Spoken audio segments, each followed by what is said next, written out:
Okay, let's dive right in. Ask me anything. January 18th, 2024. And 2 cups of coffee down. Snow, sleet, kind of rainish stuff falling outside. So we'll kick it off. My 2 boys got school canceled today. They also had school canceled yesterday.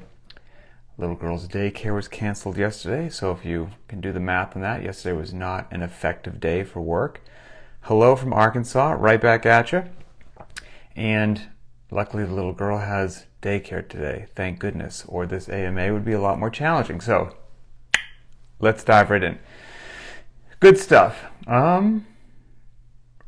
First one from Karen, sorry. I'm certain I'm not pronouncing your name properly. I'm certain that I'm not, and I deeply apologize.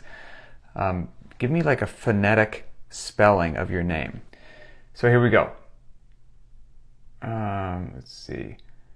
Programming the heavy rope single unders seemed like a deviation from the norm of not putting odd gear into the RX workout. Is this likely to be a common occurrence, or are there any other odd gear that might find its way into the workouts? P.S. I've had the Rogue heavy jump rope in my wish list for 2 years. I just haven't pulled the trigger as I've been prioritizing gear that we use more frequently. I'll tell you what, the heavy rope singles, that just got everybody's attention. It was quite a point of chatter among the community. So funny that you say this, and actually this same question was also posted in the BTWB squads, correct? Let me see here. Let me just make sure I'm not telling lies. Yes, and the only addition is in the squads, and a question as to which one I would recommend if we're going to do more moving forward. So this is Thursday. On Tuesday we also do an Instagram live, and on Tuesday, 2 days ago, check it out. It's Linchpin Conversations number 429. It's on Spotify, iTunes for podcasts, all that good stuff. It's on our YouTube channel. You can just watch the video. Linchpin Conversations number 429. The title is, Do You Need a Heavy Jump Rope? So the exact question that you answered was the focus of the entire show. Short answer is no, you do not. Okay, spoiler alert. Short answer, no, you do not. It's just a little fun piece of variance, you know. And this is the interesting thing, which is why we try to do all the as much strength and conditioning IQ assistance as possible here through these conversations, right? For the knowledge base, because there are things that are really important. You know, they're the size of glaciers, and then there are other things that are the size of pieces of sand that are nice, but they're nowhere near as important. These huge foundational building blocks. The other example we use every now and then is if you have a jar that you can fill with all your fitness needs, and there's only 3 or 4 big rocks that you can put in there, and then you can't fit any more big rocks in there, so you have to have these like smaller, medium-sized gravel pieces of rock, and you can fit 10 or 12 in there, and then you can't fit any more of those in there, but then you can fill it with sand. The sand, those teeny little granules, are the things that they're not really mission critical. And it's nice, don't get me wrong, variance is a wonderful thing. The pieces of gravel are more important, but then the big foundational ones, if you're lacking or missing those, it's going to show in your GPP, in your general physical preparedness. It's going to show in your strength and conditioning. It's going to show as some sort of lack of capacity. And those huge ones, gross movement patterns. We're going below parallel. We're pulling from the ground. We're going overhead. We're doing upper body pulling. We're working on monostructural conditioning, things like that. If you're not squatting, big problem. Now, you can back squat, front squat, overhead squat, bear hug a D-ball. You could do weighted walking lunges. You could do box step-ups. You could do wall ball shots. You could do air squats. You could do countless other things that I'm forgetting at the moment. And if you can do all of those things, well, hey, that's great. Now, you don't want to do them in a random nonsense way, but if you have somebody that you trust and you lay them out in a path, hitting all the things that you should at the appropriate markers, like that's going to be great for optimizing your fitness. But at the end of the day, you just got to pass below parallel. And so, again, If you could only just squat for the rest of your life, hey, I'm just going to back squat for the rest of my life. I'm not going to do any of those other things. Is that going to probably optimize you being well-rounded? No. But you're squatting. You're covering that major, huge rock that I talked about. Truth be told, you're going to be fine if you just back squatted and chose to do none of those other below parallel movements that I said. You just chose to do a weighted walking lunge and nothing else. Is that optimal? No. Exposing yourself to those other movements would be better. The load that you could get on a back squat would be better. There are other things that could be better, but you're still strengthening yourself below parallel. You're going to be fine for life. But life is also not a fitness competition. So if you go into a local fitness competition, there's a 1 rep max back squat, well, you're probably not going to do that great. But that's not life. If you're talking about being ready for life and you're just doing those major, huge foundational building blocks, you're totally good to go. So those are the ones that we need to make sure that we're hitting and that we're paying strict attention to. And then we have some just creative liberties with some of the other smaller things. So for example, you don't have a heavy rope, whoop-de-doo. I mean, quite frankly, whoop-de-doo. You're going to be just fine. Got to use your light rope and you did single unders with a light rope that day. Fitness is going to be achieved. You chose to do double unders that day with a speed rope instead of heavy rope single unders. Fitness is going to be achieved. You don't have a jump rope at all and you're just going to do jumping jacks. Fitness is going to be achieved. Like, all those things are great. You decided to no longer go below parallel. Fitness is going to take a significant hit. And you could even play this game. I'm on a wild tangent now that I didn't intend on going on, but hopefully it's fun and enjoyable for everybody. We could play this game with loadings, right? We should go light. You should go body weight, light, moderate, and heavy. And you expose yourself intelligently to all of them. Awesome. You're optimizing your fitness. You're like, you know what? I'm never going to go light or moderate. I'm just going heavy all the time. Okay. Better than nothing, don't get me wrong. Tons of benefit, don't get me wrong. Optimizing your fitness, no. And the other one's true. Hey, I'm just going to do body weight and light. No moderate, no heavy loading. Cool? Certainly better than nothing. And you can still be wonderfully fit for life. Are you going to optimize your fitness? No. So there are some major building blocks we need to make sure that we hit. Same with like your engine work, right? We can bike, we can row, we can run, and it'd be great to expose yourself to all of those, both short, medium, and long, right? And you're like, you know what? Running just doesn't treat my knees well. It doesn't treat my hips well. It doesn't treat my whatever well. I'm just going to row and bike every time. I'm never going to run again for the rest of my life. I'm just going to run and bike. Are you going to optimize your fitness for anything that could cross your path? No, there's going to be some things that you're not exposing yourself to. Are you still going to be just fine for life and a beast compared to most people walking the earth? Absolutely, beyond a shadow of a doubt. And so to some degree, the heavy rope falls under that as well. So I hope that helps. It was a long-winded answer. You tricked me into saying a long-winded answer. The question posted in the Linchpin Squad from Mike M about if I was going to recommend a rope, which would I recommend? I've got two out in my garage. I've got one from Rogue and one from RX Smart Gear.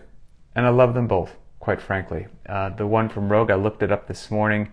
It's just, if you type in Rogue heavy jump rope, it's the one that pops up. It is $55. It's just got a heavy steel cable that if it hits your leg, you'll know about it. The handles are not weighted, I believe, and that's that. So in the grand scheme of things, it's $55, don't get me wrong, but you can spend a lot more on gear. And I'm not sure what the RX Smart Gear one costs, but it's probably similar. And the RX Smart Gear one also has a thick, heavy steel cable. It doesn't seem like the cable is as thick, the steel part, as the Rogue one, but the RX Smart Gear one has that heavy steel cable covered in like a clear plastic or rubber sheath. The Rogue does not. It's exposed cable, so take that for what it's worth. But either one will get the job done, and you don't need either one. And then Chris R. piggybacked onto the question about the heavy rope singles, kind of saying like, could we say that rope climbing is in this as well? Like, could rope climbing be considered odd object? Because maybe, fair point, a lot of people in a garage probably don't have a 15-foot ceiling, although I will say I'm always shocked and envious of how many people post some videos in the private track of like climbing somehow. Either they got high ceilings or their ceilings are high enough that they do multiple rope climbs in place of one 15-footer, or they start in a seated position, or they hang it up outside in a tree. So this is another one of those deals where I can't climb rope in my garage either. I do have a rope that every now and then I'll loop over the pull-up bar and do those, start standing, lower yourself back down in a plank position to the ground, pull yourself back up to standing and do some of those. But this is another one where I would say it falls under exactly what we just talked about.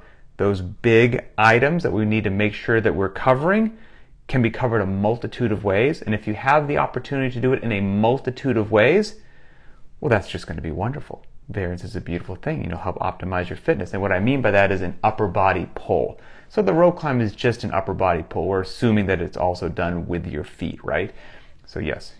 Now, if you have a rope, great. You can do it easy day. But if not, there's always an option every single time we post a rope climb for somebody who doesn't have a rope to get in that upper body pull, because that's the most important thing.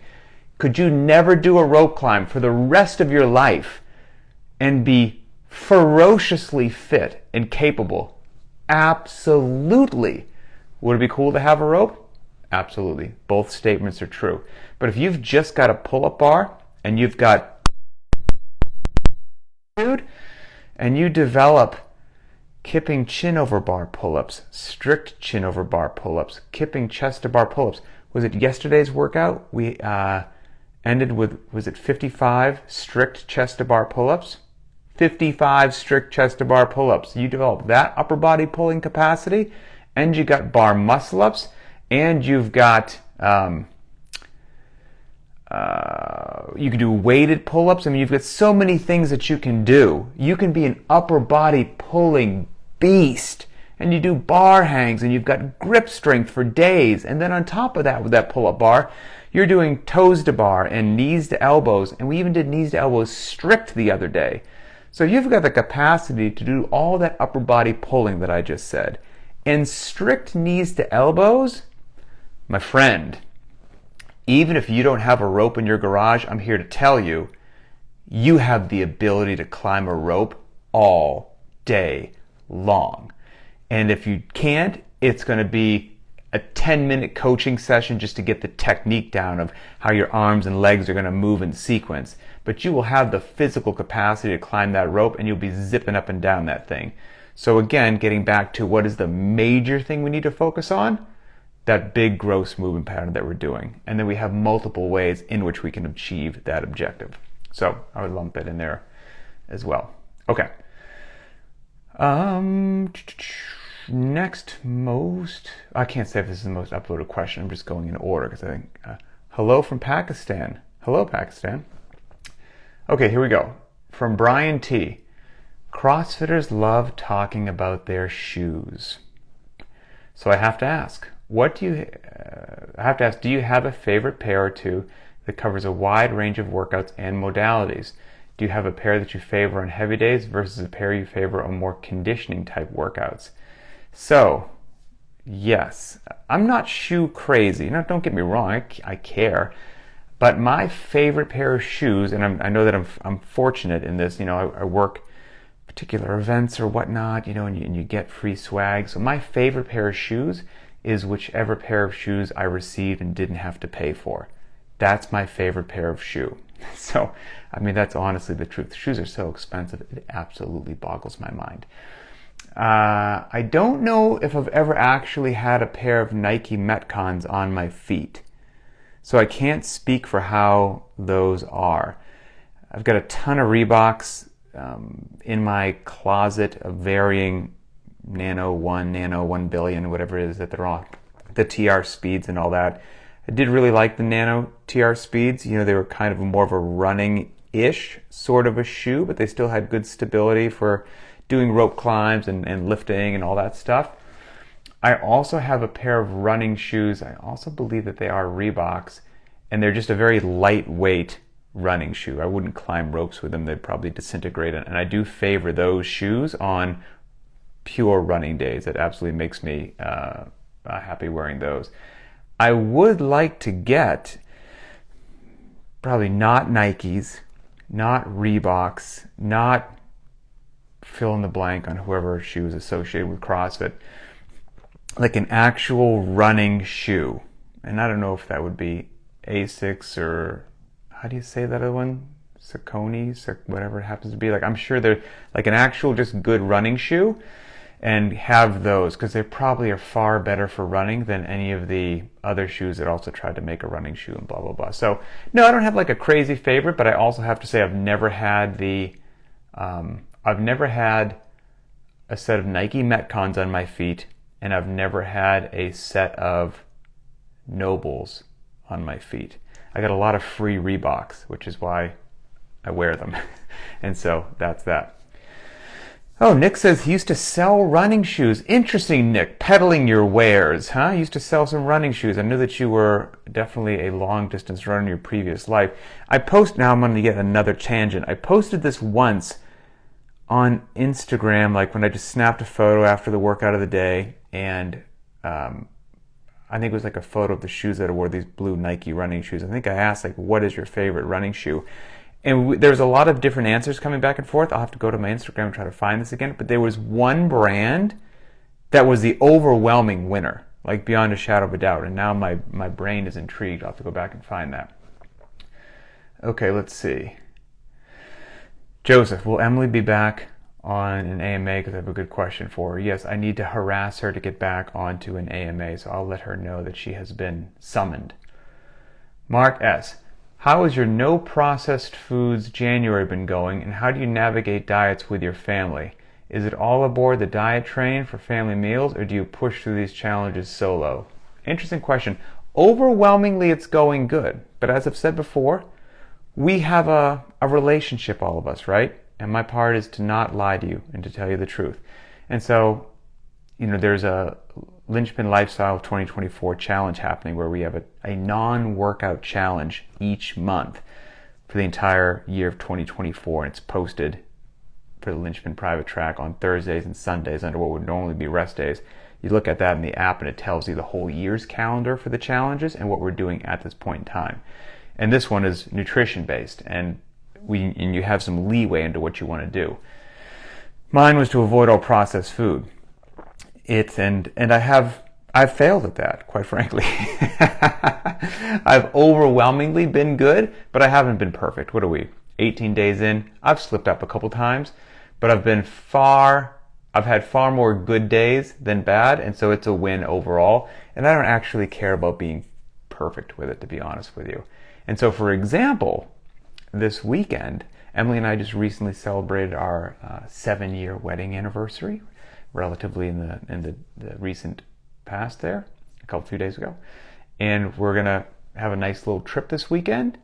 I'm sure we're going to go to a nice restaurant, and I'm going to eat whatever in the heck I decide to eat, no matter what its caloric density is or whether or not it's processed or not, because I'm going to enjoy my life on this trip. And then I'll get back from it and I'll start to tighten it back up again. So it's been going okay, but I've been paying more attention to it, so that's good. And Emily always pays attention to how she eats as well. So, her and I are usually on the same sheet of music. And for the kids, we don't force that kind of stuff on the kids. We try to have them eat okay, but they also eat not okay, quite frankly. They do both. They're kids. And so, yeah, they're not on like whatever crazy thing that we're going on. Okay. Nathan D. For folks that can't train 5 days a week due to other commitments, are there major pitfalls to this? And are there ways to mitigate it? He's got some rugby going on, some family stuff, and he can regularly hit 3 to 4 days of Linchpin per week. Great question. So, Nathan, what you should do, I looked this up for you. Go and find Linchpin Conversations number 128. The title is Help. I can only do 3 workouts a week. And so that entire episode is exactly about your question. If you can only work out 3 times a week, how do you select which Linchpin workouts to do? How do you prioritize them? Etc., etc. So check that out. Linchpin Conversations 128. Evan B. I I really like this question. I'm going to try to make it not a huge rabbit hole. I'm about to hit my 3-month mark with Linchpin. Congratulations! And I've been following the program, hitting 5 workouts a week consistently. For the last couple of weeks, I've found that I've been getting tired midweek, and I have to take a rest day on Wednesdays instead of Thursdays. Should I consider scaling back and taking a light week to catch back up on the schedule, or just work through this? Should I maybe even consider every X amount of weeks taking a lighter week with some rest? Great question. And yes to all of them, okay, to some degree. I'll dive into that. So why is it that you're getting tired midweek? I can't answer that question. There's 100 factors going on in your life, from work to stress to family to sleep to nutrition, that I don't know about. And all of those could play, and most likely do play, a huge role in what's happening with how you feel midweek. I will also say, and Evan, this is not targeted at you, but your question popped this. Oh, Melanie said happy anniversary. Thank you very much. Somehow she's put up with me for 7 years. She should get an award. This is just a broader topic that popped into my head based upon your question, Evan. Even though, and I could be wrong, open to the fact that I'm wrong, even though every Friday I create and post a video on modulating intensity, it is my humble opinion that still a huge amount of athletes don't pay enough attention to that, or aren't good enough at it yet, or don't give it the respect that it deserves. I think modulating intensity would potentially solve what you're talking about. And like I said, and I'll rehash it here quickly, each person has their own plan, but out of the 5 posted workouts each week, I really only try to drop the hammer on 2 of them.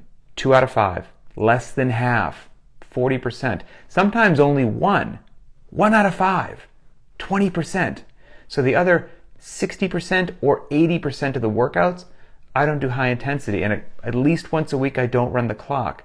And I don't try to smoke myself on those days either. I mean, I'm going casual. If somebody walked out into the garage and started a conversation with me on one of my low intensity days, I could talk to them like I'm talking to everybody right now and not be out of breath at all, because that's how I do my low intensity days. They're truly casual and conversational paced.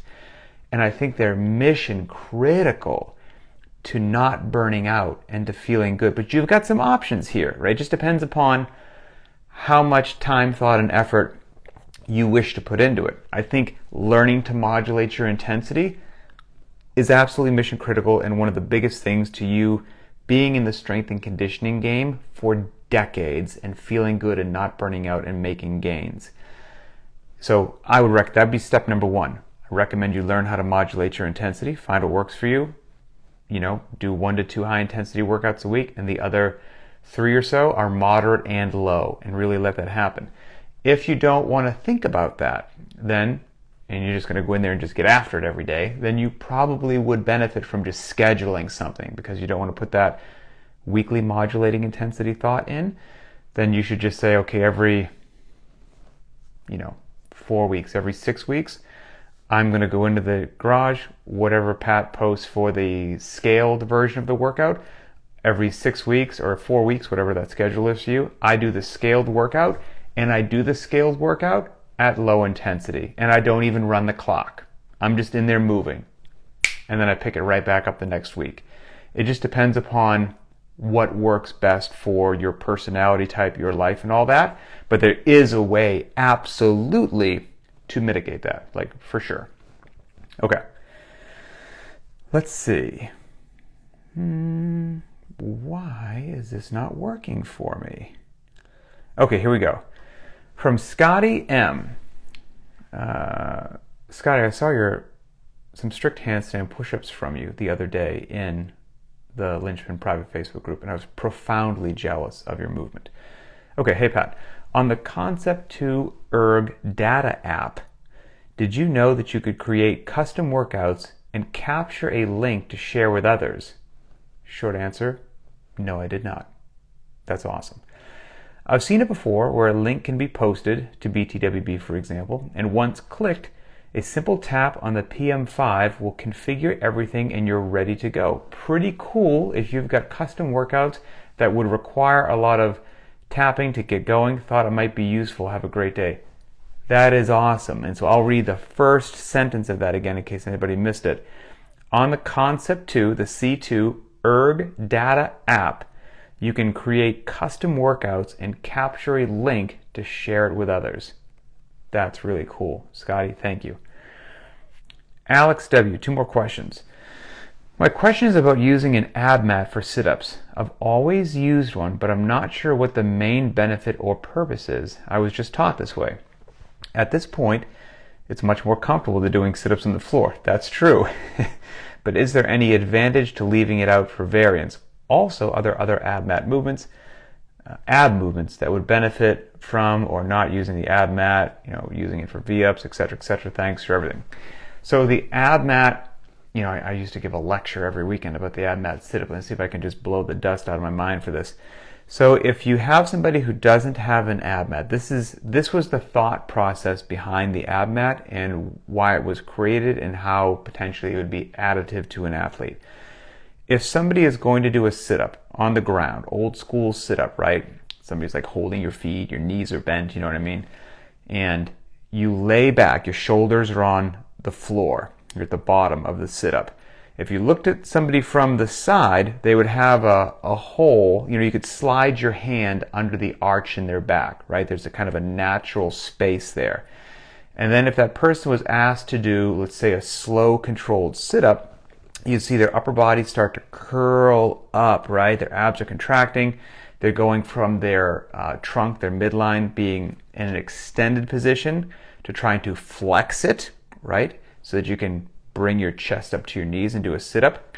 And as you're starting to flex, when you're midline there, at a certain point, your abdominals contract, your upper back is off the ground. That space that was under your back that you could slide your hand onto is now no longer there. Your low back is pressed against the floor. And now there's not really any more flexion that occurs in most normal human beings who aren't contortionists. And so you can't actually, your low back has nothing to use as I'm not sure if a fulcrum is the right physics term for that, but to leverage off of, to push off of, to finish that curl up, that sit up, so you can get to the top of a sit up. So since you can't kind of get there by just using your abdominals, you kind of pass the work off and you pull yourself up with your hip flexors because your mid and lower abdominals don't have anything to grab purchase with and get you up. And so the Abmat was designed to fit under that space in your back, so when you start to curl up, now that space isn't going to disappear. And so you can actually, with a nice slow controlled sit-up, use way more of your abdominals, was at least the theory anyway, beats me ever tested it, and less of your hip flexors to finish the sit-up, thereby making it more focused and more useful for your abdominals. So that was the theory behind the Abmat sit-up, and that's why we use it. Now on the other side of the house, you don't need an Abmat sit-up. We've always said you can roll up a towel and you can fill that space with something else, something else that's comfortable. I wouldn't fill it with shards of broken glass and tacks and gravel. But you could also just, you could do sit-ups with no Abmat at all. And you would, let's say that the theory in which the Abmat was created around is true and valid. Well, you could still do sit-ups without that, and at a certain point you'd have to give a little oomph to pass it off to the hip flexor, but the abdominals are still involved. Maybe, if the theory holds true, not to the total percentage that they would be if you did have something like an Abmat, but you're certainly going to be working them. So that would be my 2 cents on that. Final question. Let's see. From Michael G. Do your tattoos have any special meaning behind them that you're willing to share? I got them a long time ago, and I don't know if I'd get them anymore. It is what it is. But I was at a point in my life where I did, and the general thought process or the theme behind my tattoo is it's a positive theme. It's life winning out over death. That's the general theme, because I've done just stupid things in my life, and